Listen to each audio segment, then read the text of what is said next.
Hello, আসসালামু আলাইকুম। এই ওয়ালাইকুম আসসালাম। কেমন আছো? হ্যাঁ ভালো আছি, তুমি কেমন আছো? এই তো ভালো আছি।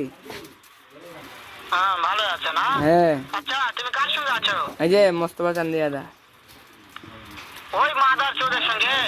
ওই মাদার চোরটা এতই হারামজাদা, ওই শুয়োর বাচ্চা, ওই তো লটির বাচ্চা, ওই সাহায্যদের বেটা মাগিল লিসা, এতই মাগিল লিসা। ওই হারামজাদের আমি সামনে পাইলে একটা এমন একটা চটকানে মারবো, শালা মাদার চোর। ওই তো ওগুলো শুনতেছে আপনার কথাগুলা। শুনো তবে কি আছে, ওই মাদার চোর ওই জায়গায় আছে নাকি? ও আমার কথা সব শুনতেছে। ওই সাহায্যদের বেটাকে শুনে শুনে আমি বেশি বলবো, শুয়োরের বাচ্চা। এই বেটা তুই এখানে আসি দেখ, তুই এখানে আসি দেখ বেটা, তোর বাবার সাথে দেখা করি যা। অনেকে মারবে আপনাকে হাট করে আসলে বলে। তাই নাকি? হ্যাঁ, ওই শুয়োর বাচ্চা আমাকে মারতে চায়? শুয়োর বাচ্চাকে আমি দেখা সাক্ষাৎ হলে বলে শুয়োর বাচ্চাকে আমি এমন চটকায় মারবো। বেটা সুচ গেটে নিচত ফেলা দিত, সুচ গেটে নিচত।